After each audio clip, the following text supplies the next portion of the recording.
일반인들이 일단 통일에 대해서 어떤 관념으로 살아야 되며 또한 물적으로 조금이라도 도움이 될 수 있다면 어떤 방법이 있으신지 간단하게라도 말씀을 주시면 감사하겠습니다. 고맙습니다. 네. 여기 뭐 앞에 지금 통일운동 전문가들 이렇게 많이 계시는데 제가 말씀드리기가 그러네요. 통일 문제를 다루는 데는 두 가지가 있습니다. 하나는 이익을 떠나서 하나의 민족 공동체 차원에서의 통일 문제가 있습니다. 다시 말씀드리면 우리 가족이 할머니, 할아버지 모시고 어머니, 아버지 모시고 아들, 손자 이래 사는데 이제 85세 되는 할머니가 편찮았어요. 그래서 병원에 갔더니 수술을 해야 된대. 수술이 한 1,000만 원 들어요. 수술해도 한 3년밖에 못 사십니다. 그럴 때 이제 계산을 해봅니다. 이 3년 더 살면 할머니가 1,000만 원 벌겠네요. 살려주면. 이렇게 계산해가지고 치료를 할지 말지 결정한 사람 아무도 없잖아. 그죠? 왜 그럴까? 가족이라는 것은 꼭 경제적으로만 따질 수가 없다. 그런데도 지금 오늘날 불구하고 가족 공동체가 붕괴된다는 것은 이 가족 관계를 주로 돈으로 따지.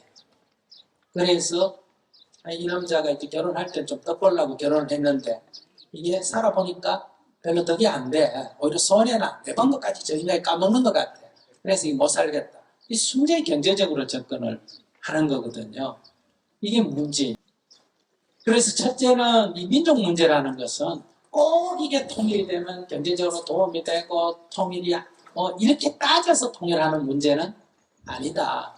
이 경제적 이익을 넘어서서 이 지금 즉 우리들의 한을 이산가족의 한을 풀어주고 문제를 우리 해결하기 위해서 통일 문제를 다루기 때문에 첫째는 경제적으로 넘어서는 자세를 가져야지 경제 문제만 갖고 논해서는 안 된다. 두 번째, 그렇게 됐으면 좋겠는데 현실에 사는 인간들이 경제 문제를 또 중요시하는 걸 어떡하느냐.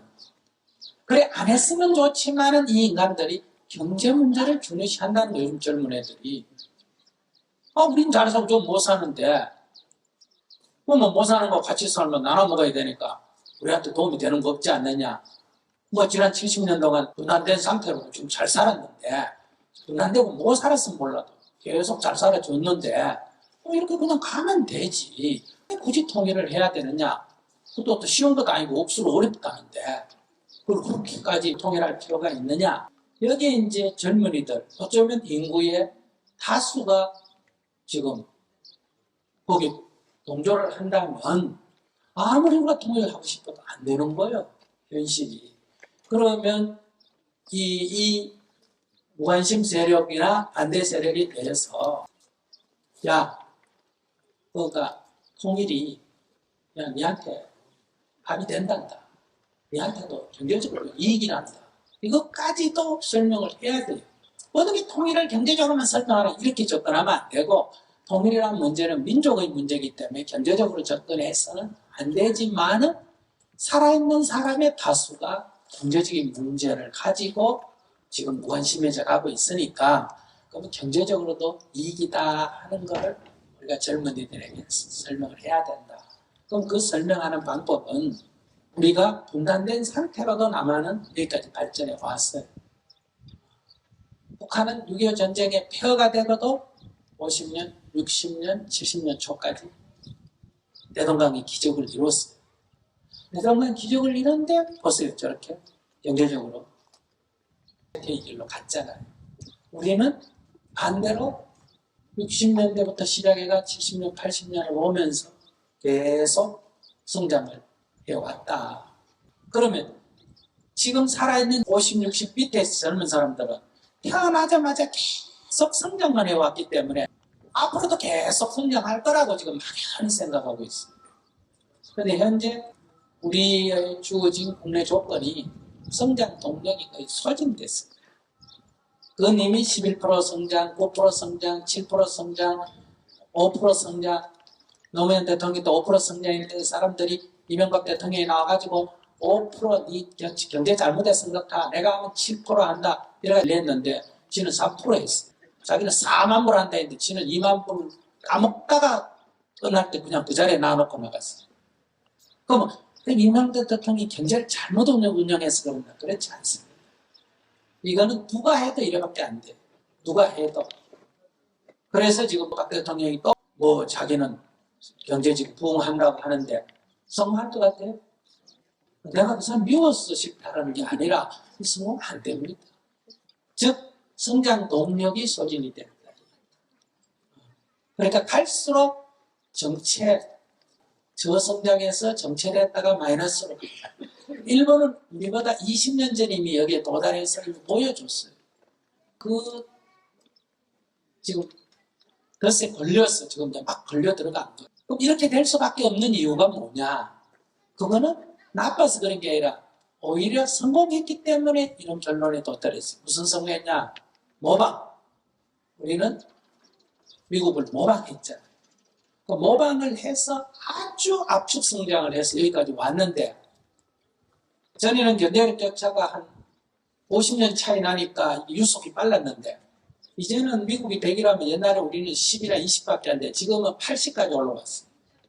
그런데 이 낙차가 적으니까 유속이 느리는 거예요. 그럼 이 창조력이 없으면 넘어갈 수가 없어요. 그래서 이거는 본질적으로 이렇게 될 수밖에 없다. 그럼 이런 덫에 걸려 있는데 뚫고 나갈 길은 새로운 걸 개발해내는 창조적 힘이 있어야 돼요. 근데 창조라는 것은 그렇게 뭐 외로갖고 때린다고 창조가 되는 게 아니에요. 사유체계나 첫째 사람이 자발성이어야 되고 두 번째는 사유체계가 굉장히 자유로워야 돼요. 근데 우리는 지금 학교 교육이 거의 매를 때려가지고 오듯이 강제적으로 하고 있는 데다가 거기다가 사유가 뭐 조금만 발전하면 종북주의자다, 벨게이다 하는 이런 흑백 논리 속에서는 올바른 창조가 나오기 어렵습니다. 그래도 우리 사회에서 가장 이 억압이 적은 데가 어디예요? 대중예술. 그래서 대중예술 분야만 유일하게 창조력을 가졌다 이렇게 볼 수 있어요. 그래서 우리 김학민 님도 나와 계시지만 대중음악, K-팝이라든지 사이라든지 지금 저런 영화라든지 이거는 지금 어디 가서 할리우드 가서 배우러 가고 영어 흉내내고 이런 거 싹 없어져 버렸어요.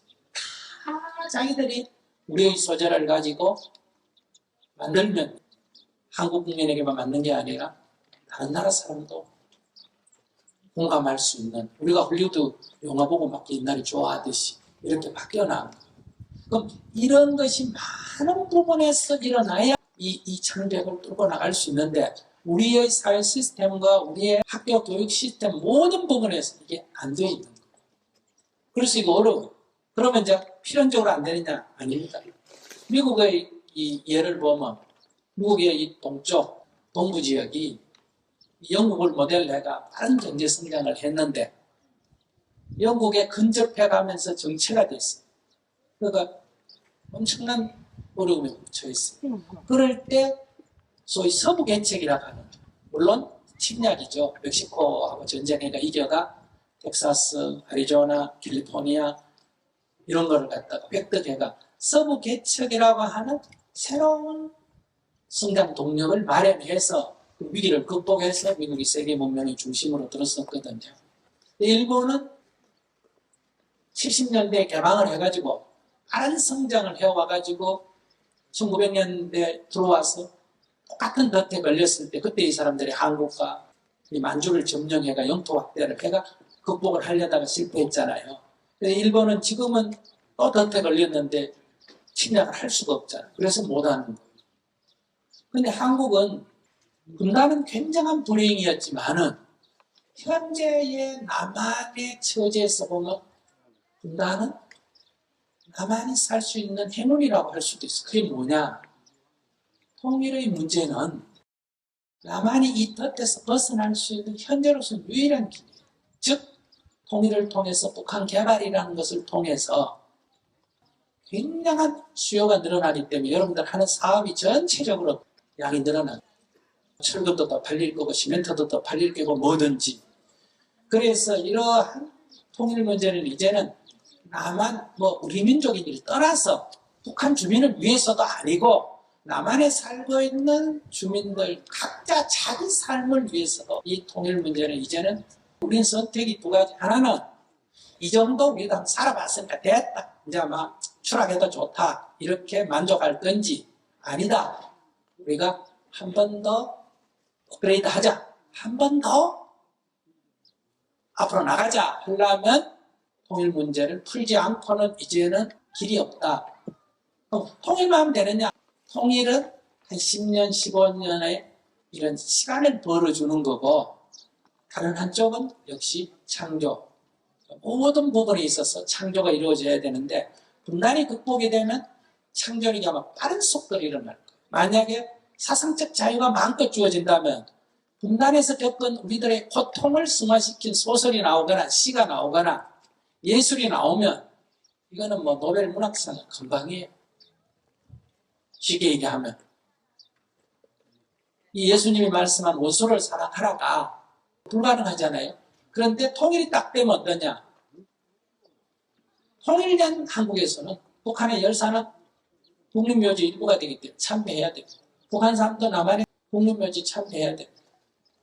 통일된 나라에서 우리가 지금 전라도 사람도 김유신 장군 묘에 가서 참배하고 경산 사람도 김일 장군 묘에 가서 참배하고 여기서 존경하듯이 분단되어 있을 때는 원수지만 통일이 되면 확 개념이 바뀌어버립니다. 그래서 원수를 사랑하라가 현실 속에서 일어나 버리는 거예요. 현실의 우리의 삶 속에서. 이거는 우리들에게 굉장한 변화를 가져옵니다. 그래서 이런 새로운 시대로 이게 나아가는 거예요.